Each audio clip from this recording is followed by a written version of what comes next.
Alright, Meow. Hope you all are doing well on this fine Wednesday. We beat Mono Normal and Rad 4.1 yesterday, and we started Dark Maxing. We more or less got to Viridian, did the administrative stuff at the beginning of the run, which would be getting things like the Dex Nav, Time Changer, filling out the various codes for New Game Plus, puzzles, etc. I hope you've been doing well. I've also been watching Grizzly True Crime. She is another true crime channel that Lawyer You Know had on the podcast a few weeks back. And now that the Sarah Boone trial is over and there was a verdict, there was also a verdict within Leilani Simon, I think at the same day. And I was like vaguely aware of it because I had saw videos talking about missing Quentin, aka the deceased, and all the things that were happening, but I hadn't done any proper breakdown of it. So I've been watching that in the meantime. I'm gonna watch some stuff from Court TV and Long Crime for the verdict. The gist of it is you have a woman who is technically a mother. She claims someone abducted her child. She either killed the child at home or she left the child to die in a dumpster that was taken to a landfill. And she blamed Bio Dad, who wasn't in the picture. Then she blamed her ex as well. And she was found guilty on all 19 counts. I believe 15 of said counts were providing false information or lying to the police. They got her on first-degree murder due to all the premeditation. They were able to go through Google searches, text messages, show pattern of abuse from witnesses, exes, babysitters, etc. It's pretty great that she more or less sunk herself, and she had a public defender, which is not surprising. I'm annoyed that she thought she had a good enough trial that let's just go to trial and re-traumatize family members and other people who would basically be secondary victims to the primary victim. So we're going to be covering that while we move through the early game in Mono Dark. I would like to get to Surge. I'm not sure with Surge because he does have some fighting coverage, and Dark loses to fighting, as you know. So we gotta find a way to make that work. Let the record reflect that counsel for both parties are present. Ms. Simon is present with her counsel. Let's see. I have received a note. It says we have reached a verdict. And Mr. Bryant, if you would mark this as a court's exhibit as well. I believe we're up to 7.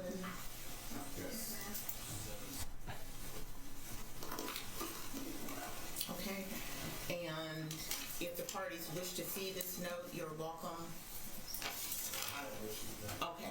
You know. But yeah, I've been watching coverage of the Leilani Simon case off stream probably since Sunday, and the prosecutor has been very good about getting all their ducks in a row via here's a witness that's going to talk about timeline, here's a witness that conducted interviews, here's a witness that extracted digital forensics from the phone, be it text messages, be it CCTV camera footage, be it GPS location, witnesses that were able to grab traffic cam footage from various lights, footage of a parking lot, being able to disprove every step in the lies that Leilani was perpetuating.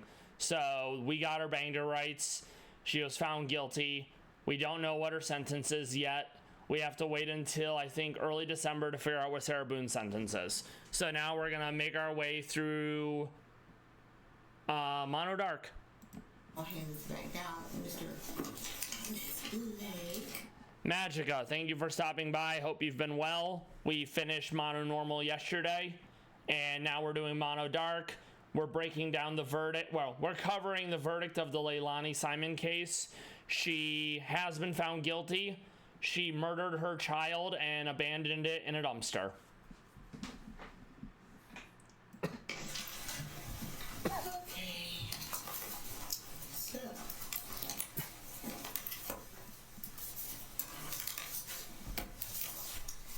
And you may, if you would, please call in the jury. Thank you. So we have Weedcat, Aolin Meowth, Sandile, Pancham, Cubfoon, Clauncher for our Darkmon. I still need to grab Infinite Repel. Once I have that, we're going to do some deck snapping to get what we need. Also put it to daytime because I like to be able to see.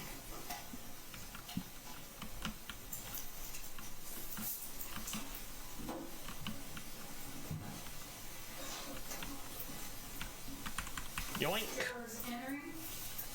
Yes. But if Urshifu Dark doesn't get any priority moves, I may not even use it. It's super useful to have priority moves when you can. Yes.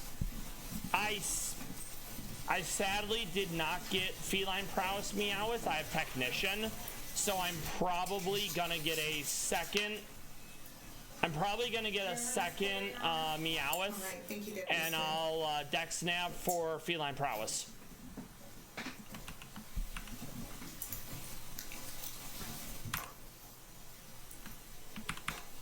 Alright, ladies and gentlemen of the jury, you may have a seat. In case you're interested about what my mono normal team is, I'm gonna pull up the screen capture that I did for it so you can see. Let's see, where did I put you?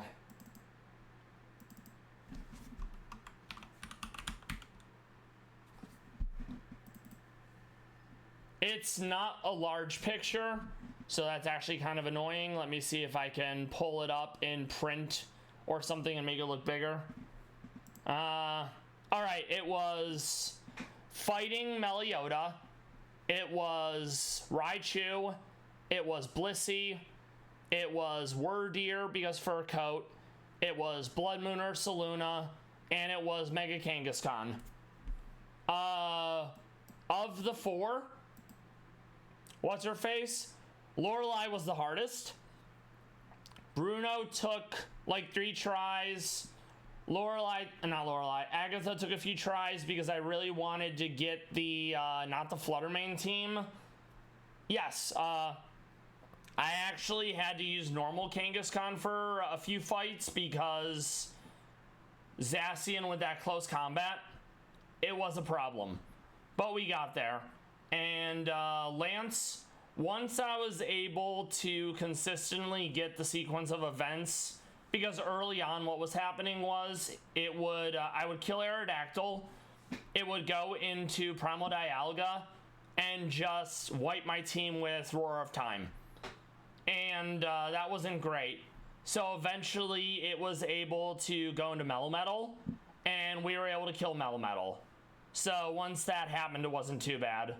Honestly, Pyroar was useless for me in Lorelei because I went Rain Lorelei, and we ended up ditching Pyroar for Raichu because Zippy Zap, because E-Speed, because Thunderclap, and Fake Out. So that was huge. And then, let's see. Blood Moon Ursaluna with a Focus Sash so I could get like Earth Power, Moonblast. I had Vacuum Wave for priority. It was definitely not as hard as I thought it was gonna be. Ironically, Lorelei was the hardest one compared to Bruno. I was legit expecting to be stuck on Bruno for hours. So obviously Dark's gonna have an issue with Bruno because fighting in Fairy, but Dark has some really good options, so I'm not super concerned, you know. What have you been up to, Magica? Have you been having a good week so far? Thank you very much. And I understand that you have received verdict. I just want to say, first of all, to those who are in the audience, There has been a jury verdict reached. To everyone in attendance, and many of you have been here for quite some time. Awesome. I love that you've had a good week so far. That's great. And no disruptive do you know how you... At this point, okay, nice. That's awesome. Good job on your tests. The fourth person, please stand. All right. Juror 5. And have you reached a verdict? Yes, we have. Was it unanimous? Yes, it was. Has the verdict been filed in or filled in and signed and dated by you? Yes, it has. And if you would please hand the verdict to... let's see. Thank you, Deputy. The fighting move is gonna hurt.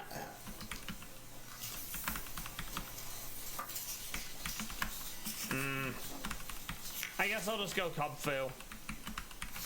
I don't have a Mon with Taunt yet, so the mini stall team coming up is gonna be annoying.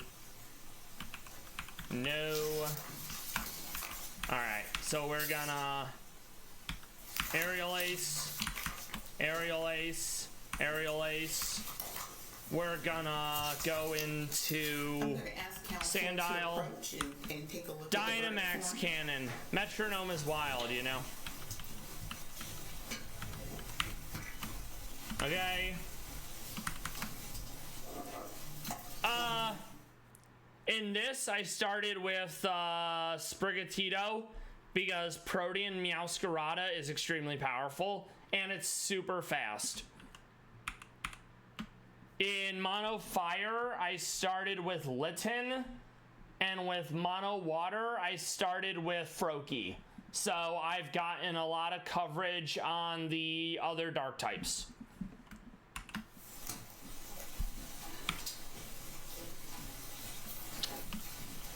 Okay. As to the verdict, it reads as follows. We, the jury, find as follows. I hate that. Malice murder. We find the defendant guilty. Count 2, felony murder. So yeah, there were I think 19 counts, and 15 of them are basically lying to the cops. Yeah. The speed on Froakie is nice, but Protean.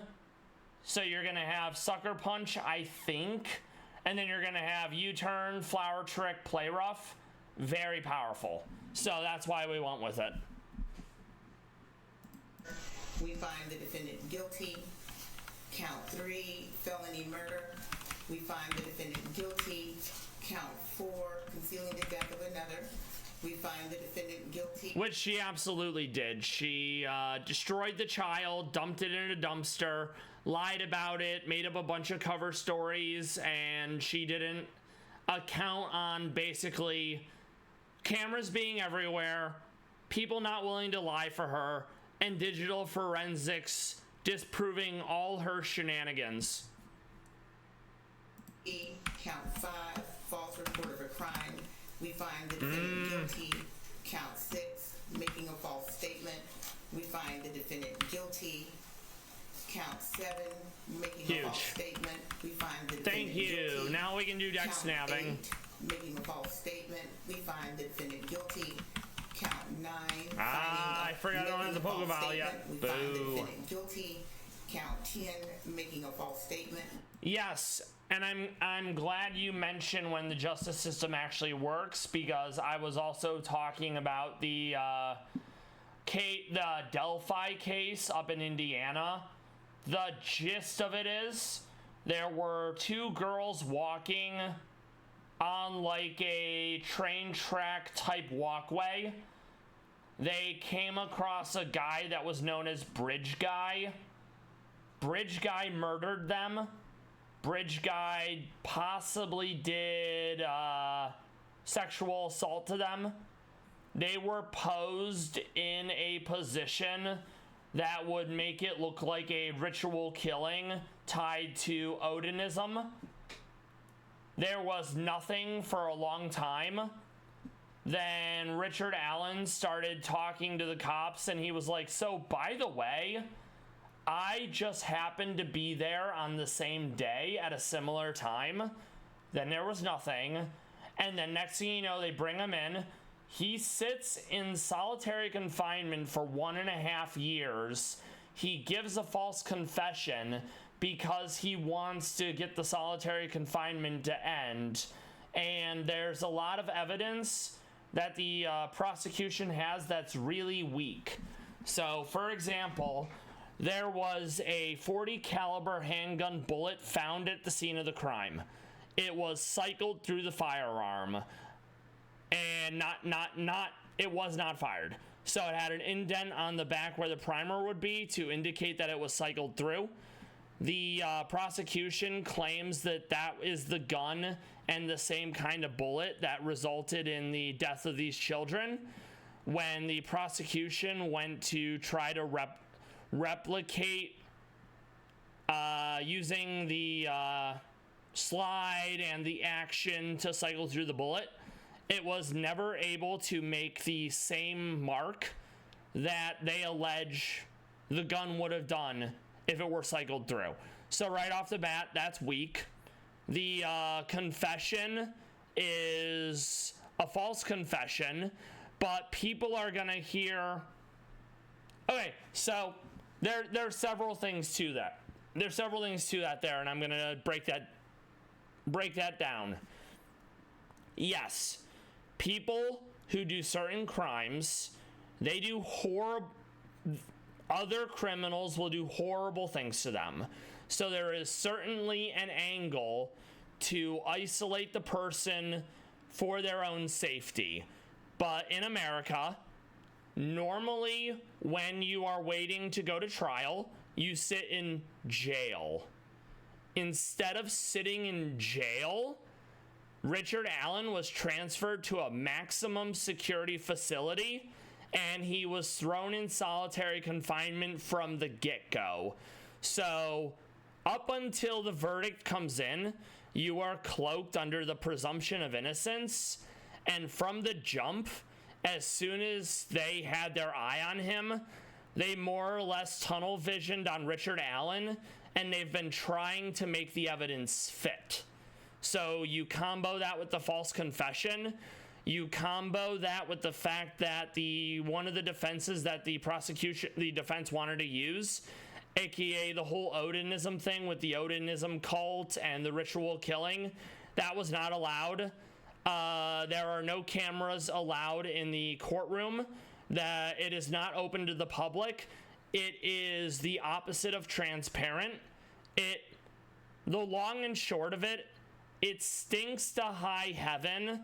And regardless of how you feel about Richard Allen possibly being a sexual assaulter and a child killer, he's still innocent, and they basically are treating him as he's already guilty. It does not sit well with me. Let's see.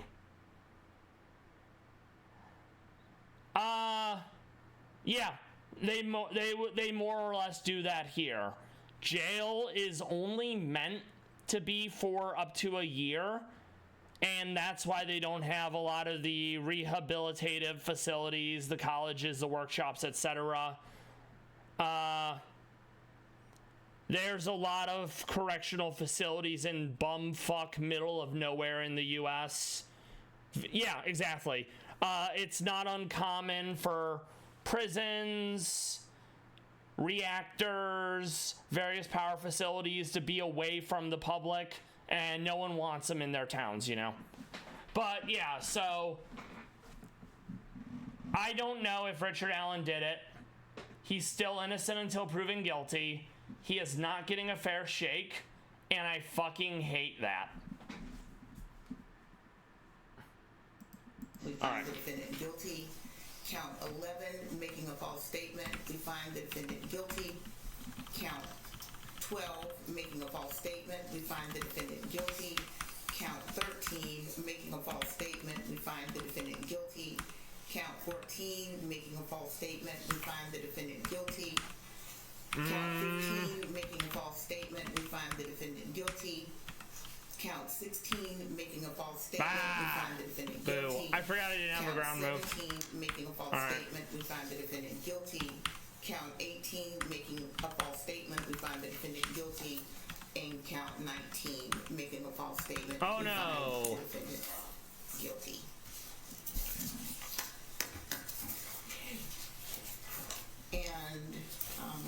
Is your Not gonna lie, that's kind of funny. Oh no, I'm glad that they missed. But no, I am very much on the side of prison offering rehabilitation. At the same time, people have to want to be rehabilitated, and there's some crimes, usually sexual crimes, especially against children, that I'm very much of the mindset of take them out back and put one in their head, you know? But with how common misconduct by the police and the criminal justice system is, I try to be careful about my take them out back, let God sort them out approach. So yeah, she was found guilty on all counts. We don't know when she's being sentenced. She's probably facing up to life. She's only 24. I hope, due to the heinous nature of her actions and how she tried to get away with it, that she'll rot for the rest of her natural life. Also, I don't love that her other two children are in custody with their grandmother, aka Miss Simon's mom. And the reason why I say that is because from the get-go, Miss Simon was basically blaming everyone else.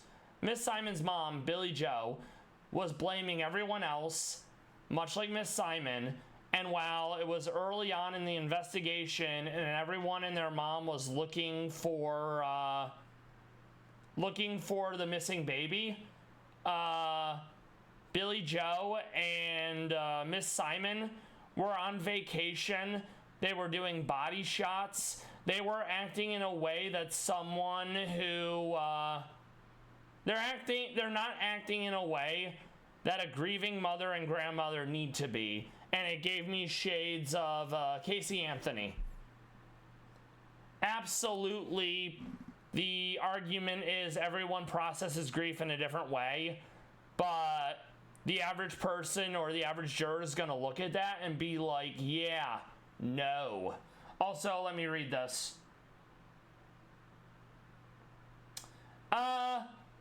Yes. That being said, I have been on the other side of false allegations in the past, and vigilante justice, it doesn't always get the right person. I'm gonna say it like that, you know? Yeah, it is important, in my opinion, it is very important to get a fair trial, but we really can't have extrajudicial justice, because it doesn't take much for like one tweet to ruin someone's career, then they get killed. Oopsie doopsies. They didn't do anything wrong. Well, it's too fucking late. Is there anything further from the state? Yoink. From the defense? Sir. Yeah. So, members of the jury, this is something that very often happens. You will be asked questions by the clerk, 3 questions in particular, I believe, and simply answer the questions. Madam Clerk. Juror number 1. Was this your verdict then? Yes. Is this your verdict now? Yes. All right, now we'll go back to what's it called, so we can get our Was that your verdict then? poke vial. Is this your verdict now? Yes. Thank you. Juror number 3. There we go. Was that your verdict then? Yes. Is this your verdict now? Yes. Thank you. And yeah, it's not uncommon to poll the jury after, Juror number 5. and jurors don't have to be on jury duty again, and if they want, they don't have to talk about the case. They cannot be compelled to talk about it or give interviews. Yes. Is this your verdict now? Yes. All right. Juror number 8. Was that your verdict then? Yes. Is this your verdict now? Yes. Juror number 9. Was that your verdict then? Yes. Is this your verdict now? Yes. Juror number 10. Thank you. Very good. Yes, ma'am. Juror number 11. Yes. Was that your verdict then? Yeah. Not all states have 12 jurors as well. Florida, for example, Sarah Boone, there were only 6 jurors. And also in Florida, as of like a year ago or so, you no longer need a unanimous verdict in death penalty cases. Is this your verdict now? Yes. Juror number 12. Was that your verdict then? Yes. Is this your verdict now? Yes. Anything further at this time with the jurors? No. With the jurors. Ladies and gentlemen, thank you for your service, for your time, for your energy. This has been... This trial took 8 days, whereas the Sarah Boone trial took about, let's see, Friday to Friday, so like 6 days. All right, let's see. So we're gonna grab a bunch of Pokemon. Do you want to name any Pokemon, Magica? Once I finish catching them, I'll show you party/Pokemon box. An important, more than 2 weeks now that you've spent with the court, and your time and attention is deeply appreciated. I am going to release you. We're gonna try to get the feline prowess one at night. And you want to, all right. You may do so now. You're being released from the instructions.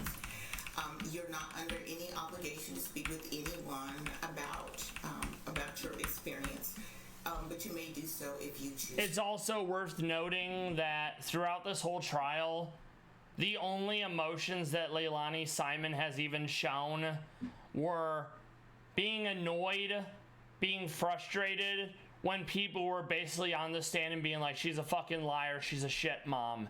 And now that the verdict has been found against her, it's, oh no, I'm so sad. You can't technically judge them on how they conduct their actions in court. However, the jurors are absolutely gonna pick up on it.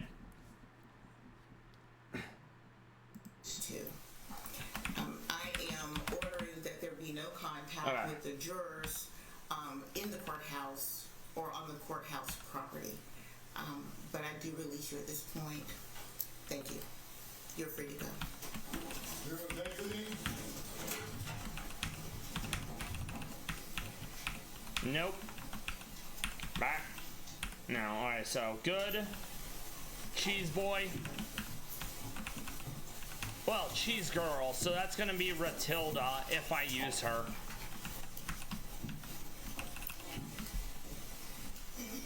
And I would aside from it being terrible, realistically what Leilani did is called unwanted child filicide. Filicide is murdering your child, and common reasons for unwanted child filicide is you have a child from a prior relationship and you more or less don't feel any connection to that child because baby daddy's no longer in the picture, or you have a new partner and he's like, I fucking hate your kids, I wish you'd get rid of them, or I'm gonna dump you if you don't get rid of your kids. So then they destroy the child. Leilani Simon had Quentin with another man. That man's gone. She would say things like, Quentin, you're a bastard child. I hate that I had you. If I had the abortion, maybe baby daddy would still be around. And then she had Google searches such as, what does it mean to be resentful of your child because the father isn't around, or something like that. It very much gave shades of Letitia Stout, who had a baby from another relationship, got in a new relationship, and she fucking hated Gannon, and she decided to destroy the child and basically lied about it the whole time. A lot of these cases are very similar, and I hate it. But thankfully, outside of like Casey Anthony, there's a good similarity, aka them being in prison for the rest of their natural life.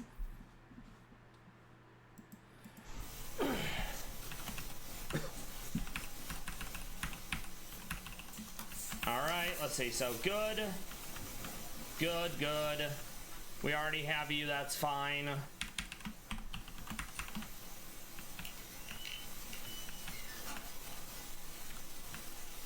All clear, Judge. All right, everyone, please have a seat. Okay, we're gonna grab Shinx.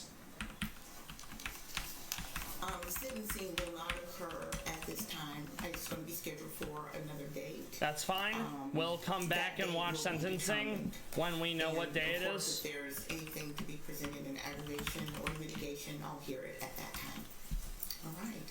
Aggravating and mitigating factors. So, for example, when Lori Vallow, when she murdered her children, she technically had a mitigating factor that was having no criminal record, but the heinous nature of her crimes, i.e. the murder of her children, there was no mitigating factor strong enough to be, you know, to be considered.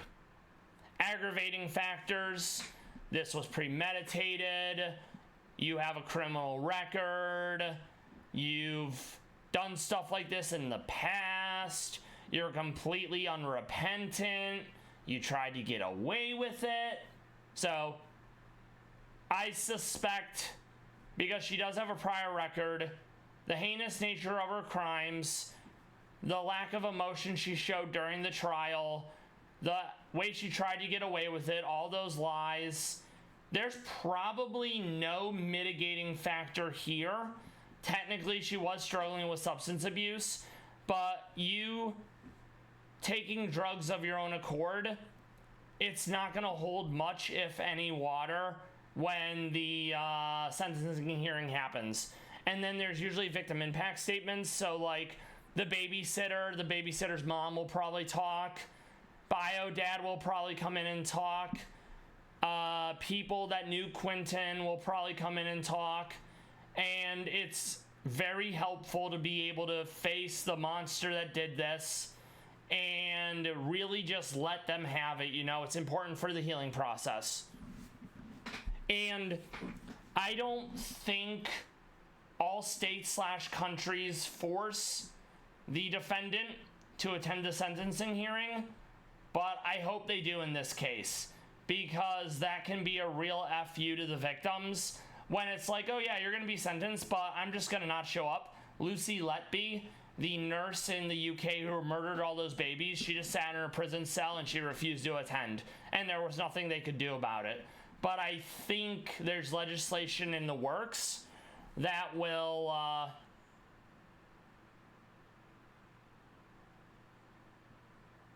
force them to attend, which I'm all for. They don't get to be selfish and deny the victims that. Is there anything further at this point from the state? Yeah, you're From the defense? No, you're not. All right. Thank you as well for your service from the state as well as from the defense. And with that, we are adjourned.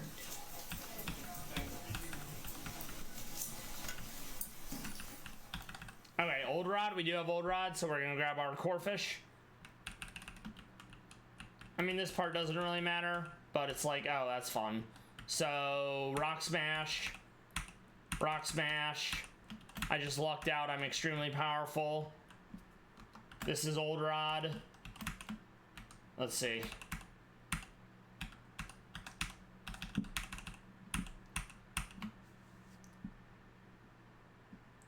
Alright, so I'm going to do a short Pallas Cat video, and we'll probably do more crime coverage since it's early days and it's easier to do crime coverage in early days compared to later on during Elite Four, etc.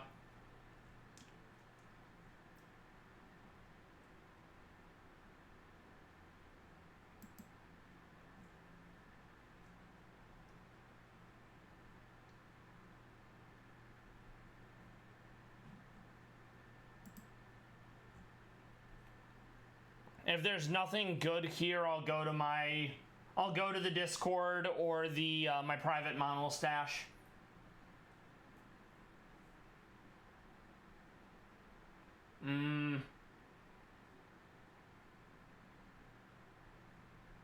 Yeah, there's nothing. So we'll pull those up and we'll see what we have.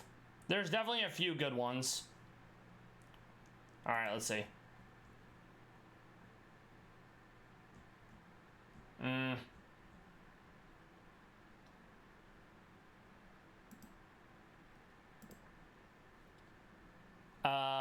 I have no clue what they're going to be saying because I don't speak Japanese, but I think there are subtitles.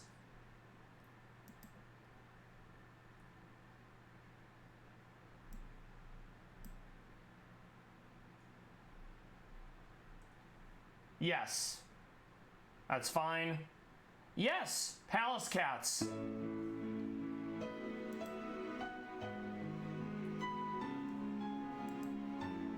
Sylvie, thank you for stopping by. Hope you're doing well. We beat Mono Normal last night, and we are currently doing Mono Dark.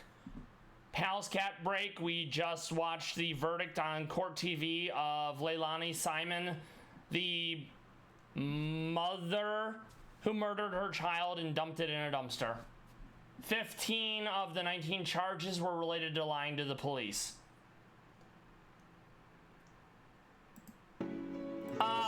If you want, you can check the VOD from yesterday. I started Mono Dark last night.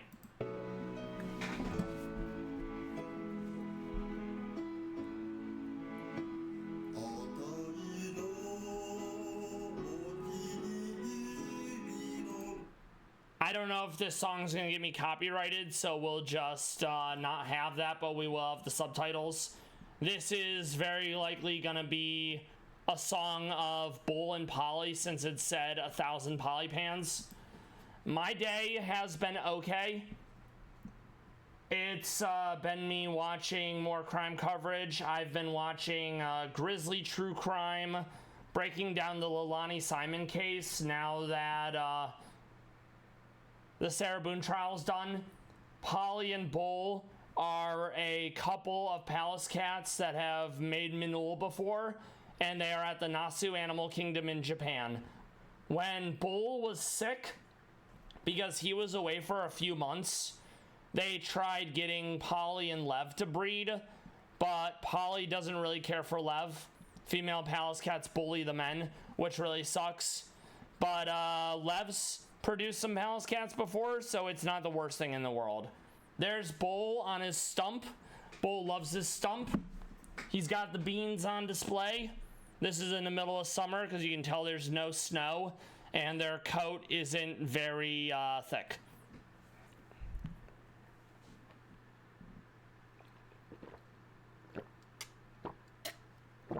Yes, the toe beans and the orange feet. Very adorable. And yeah, even cats have allergies. He had some swelling in his face, so they actually had to do surgery on like the forehead area. And since he's been back, Polly's been really attentive to him. Bull's mother is Tabitha. Tabitha is a 16-year-old Pallas Cat. I forget what zoo she's at, but due to her age, she's no longer on public display. She's basically just chilling in seclusion, living her best life. And we love that because these animals are very important to me. And regardless of what zoo you're in, animals need to be better taken care of. This is Lev. Lev was born with an injury to his paw. He's more or less still able to get by on his own, but you do see him hobble about. So he also has a dent top of his forehead. That's, I think, genetic from his father named Khan. So if you see any Pallas Cats with the dent like that, it's possible that it's from that bloodline, whereas Bull has a rounded head rather than not. Yeah, Lev is constantly getting bullied by Polly, and I hate it. But Lev can hold his own.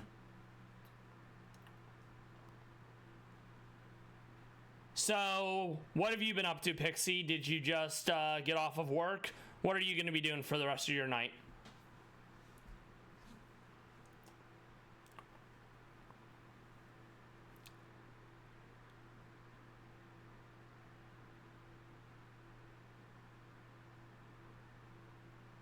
Okay, awesome. That sounds like a good bit of fun. I don't have paper Pokemon cards, but I have paper Magic cards from back when I played. Is this from opening packs, or did you have like an event or something? Oh, okay, gotcha. Best of luck on the Pokemon shop journey that you're going to be undergoing. And yeah, Bull and Lev love the stump. Lev doesn't get to use the stump a lot because Bull's been there more recently, but there are some pictures and videos of Bull being of Lev being on the stump. Yeah, no problem.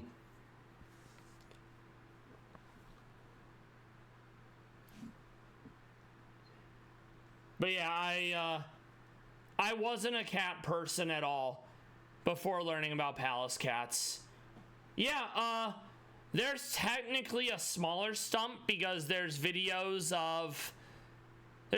and pictures of dual stump maxing, and they'll basically be, their back end will be on like one of the stumps and the front end will be on the other stump. Let's do one more Pallas Cat video and then we'll go back to Pokemon. Also, Pokemon names are up for grabs. I'll show you what they all are in a minute.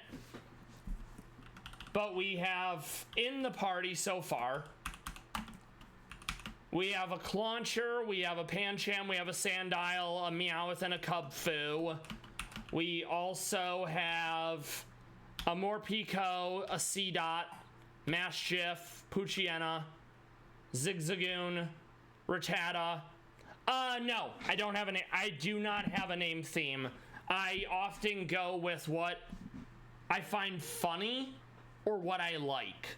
So, any sort of rat is usually going to be a Ratilda, Rathu, Cheese Boy, Corfish, probably going to be a seafood dish since, you know, it's food. I'd probably name Poochyena like Cujo or something because the dog from the book. Let me see if I have the ones of them dual stump maxing. I may not.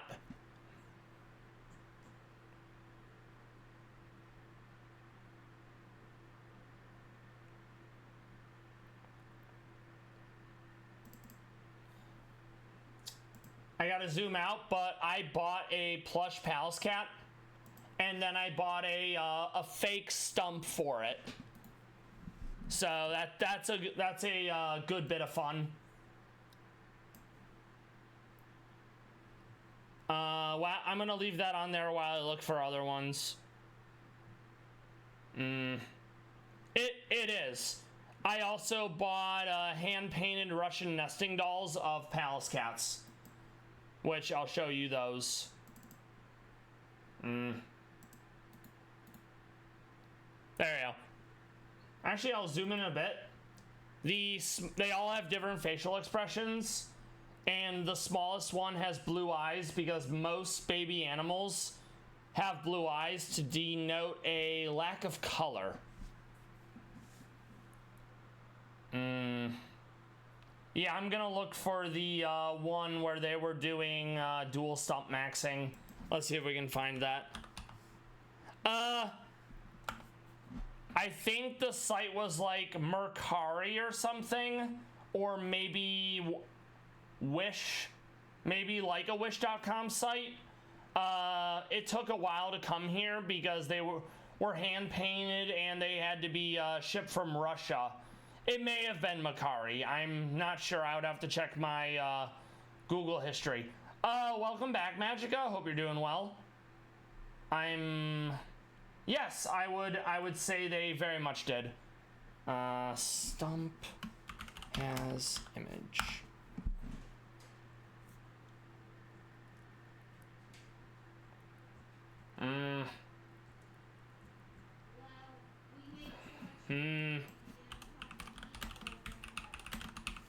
no problem. It's very important to keep your plants watered. I have a friend who keeps a garden, and he lost his plants recently due to the frost.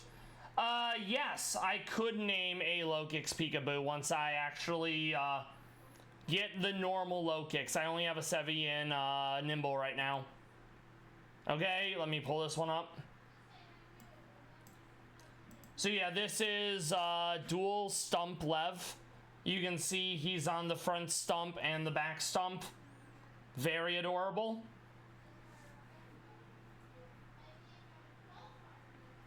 Let me look for the other one. Yes. I'm actually gonna jump to that.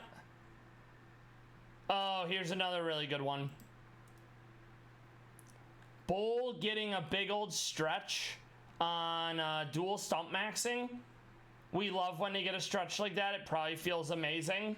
I know when I wake up in the morning and I more or less bend over and touch my toes and try to crack my back, it feels pretty great.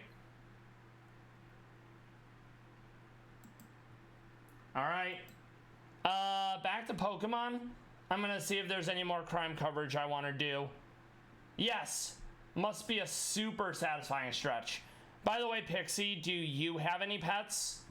I do not. So maybe one day. I had one at one point, but it's a sad story. Oh, doggos. I love that for you. What kind of doggos, and what are their names? All right, let's see.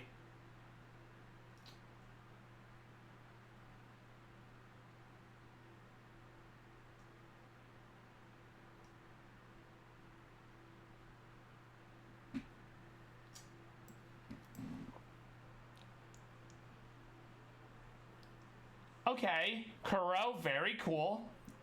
Pomsky, named Shizu, and Mochi. Oh, okay. I don't know what a pandemic puppy is. Presumably it's a dog you got during the pandemic. Yeah, that makes sense. Okay, let's see. I'm trying to find something else for crime coverage. That's not super long.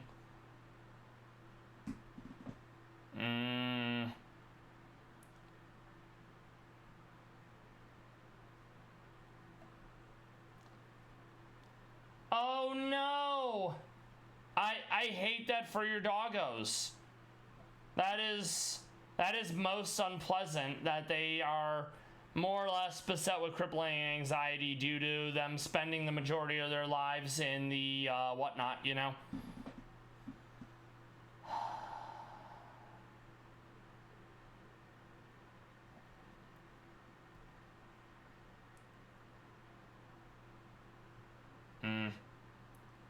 I'm gonna do this one where it's the Leilani Simon's lawyer talking about their reaction to the verdict.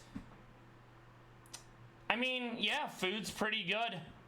I can absolutely jive with Mochi being a fan of food. Yeah, we'll go with this one. This is gonna be from Court TV. I gotta go back to the beginning because I was watching it the other day as well.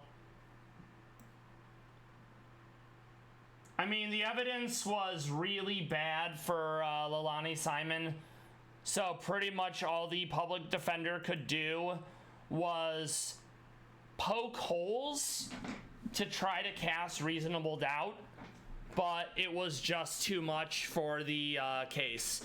And we love when criminals are not as smart as they think they are, you know? All right, so we'll go back to Pokemon while we cover this. The verdict in the murder trial of Leilani Simon remains trending in true crime this morning, 2 years after the body of her 20-month-old son, Quentin, was found in a nearby landfill. A jury convicted Simon of all 19 charges brought against her in connection to the child's death. Let's take a quick look back at the moment where the verdict was read. Okay, go back to date. Actually, no, we'll stick to night. It reads as follows. We, the jury, find as follows. Malice Houndour. We find the defendant guilty. Count 2, felony murder. We find the defendant guilty.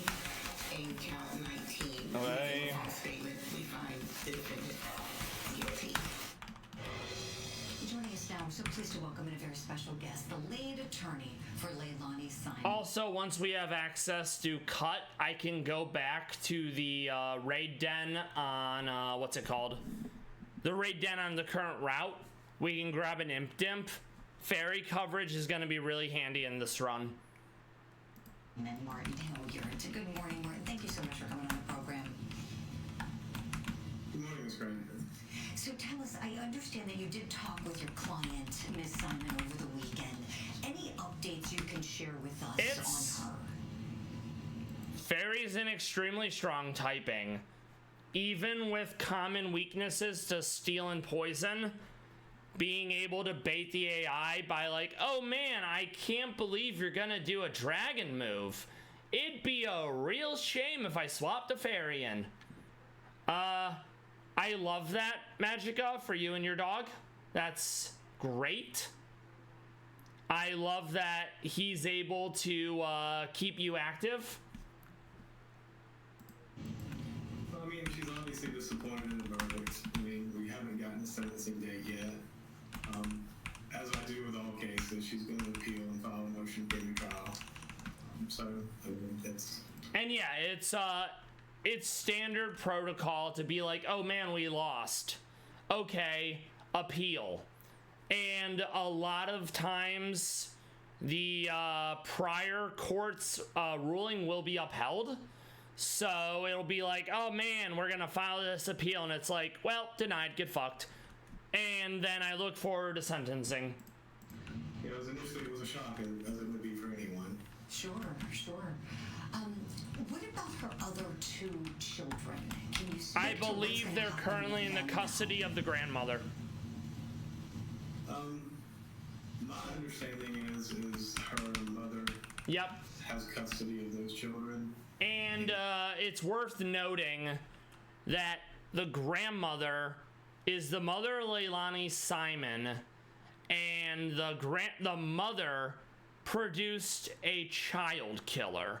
So I don't feel great about the other two children being in Billy Joe's custody, especially since they went on vacation while it was still early on in the investigation of the missing child, because Leilani's story was, oh yeah, they got abducted. Meanwhile, let's do body shots, Lamau. And there's a defense case going on. I fucking hate it for these kids. My understanding is that's still working its way through. All right, let's see. So, Gotcha. that's all I really know about that. Sure. No, understood. Let's talk a little bit about her decision not to testify. Certainly acknowledging that is her right. I mean, realistically, you don't want to testify because you're already going to be scrutinized while you sit there saying nothing by the jury. You go on the stand and you start talking, you're giving the jury way more to scrutinize you on, because they'll pick up how you're talking, how you're acting, whether emotions look genuine, whether you're being over dramatic, whether you're forcing it. And then you're also going to get cross-examined by the prosecutor, and you're going to be torn to shreds. So realistically, it's almost never in your best interest, if you are the defendant, to take the stand. The jury could not hold that against her. Of course, a lot of people, Yes. very curious about. Yes, the less you say, the better. They literally say it in Miranda rights. Anything you say can and will be used against you, which means if you have anything that would be to your benefit, they have more or less a mandate to not bring that in. Say nothing. The more you talk, the less credibility you have. And then, of course, the cops will hit you with, oh, well, if you're innocent, you have nothing to hide. Oh, just take a polygraph, Lamau. And it's like, no. Polygraphs are inadmissible in court. The guy who came up with the polygraph in the early 1900s was like, dude, it's basically a coin toss. then someone else may rebranded it and was like, Lamau, you can totally use this as a truth detector, because they had a vested interest in making money. So it's fucking garbage. But thankfully, Leilani told a bunch of lies, made up a bunch of shit. That's why 15 of the charges are lying to the police / providing false information. And those probably don't really matter. But if all of it's going to be concurrent, i.e. you have to serve one, then you have to serve the other. Well, no, I apologize. Concurrent is they all serve at the same time.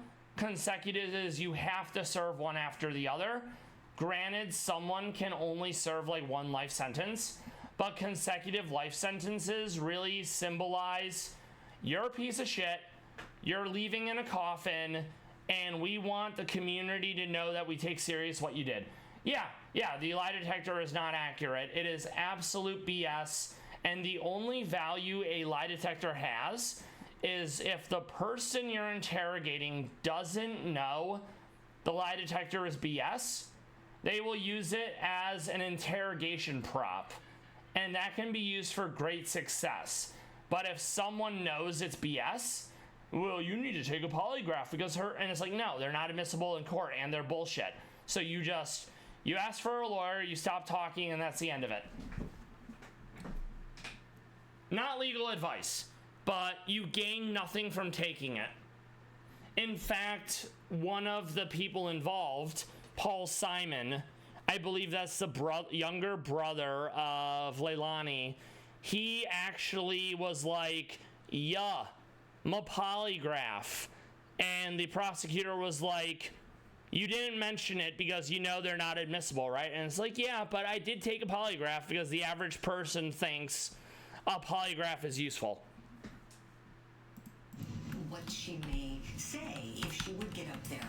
Let's take a look back together. She would probably just lie more, which is why they didn't let her take the stand. Notified weeks ago about this. Do you need any time to talk with him in private about this? No, ma'am. All right. And so, do you personally wish to testify? Oh no! That was an interesting crash. I am not a fan of that. Oh boy, I just lost a bunch of progress. Fuck my life. Well, we just have to redo a bunch of stuff, so that's fine. We're gonna speedrun it. Martin, were you surprised at her decision not wanting? That's the first crash of that kind.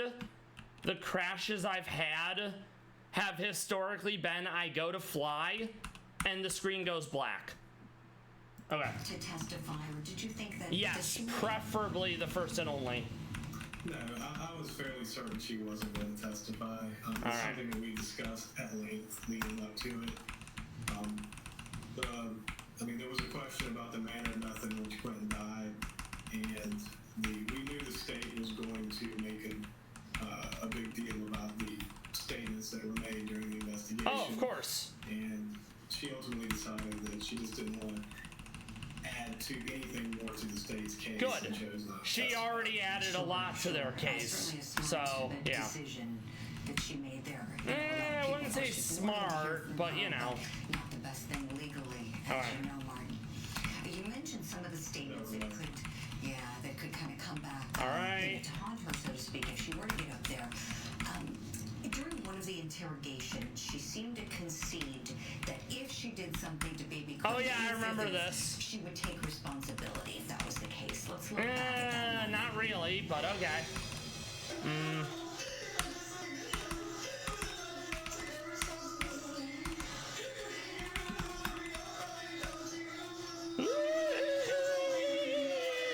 Fake tears.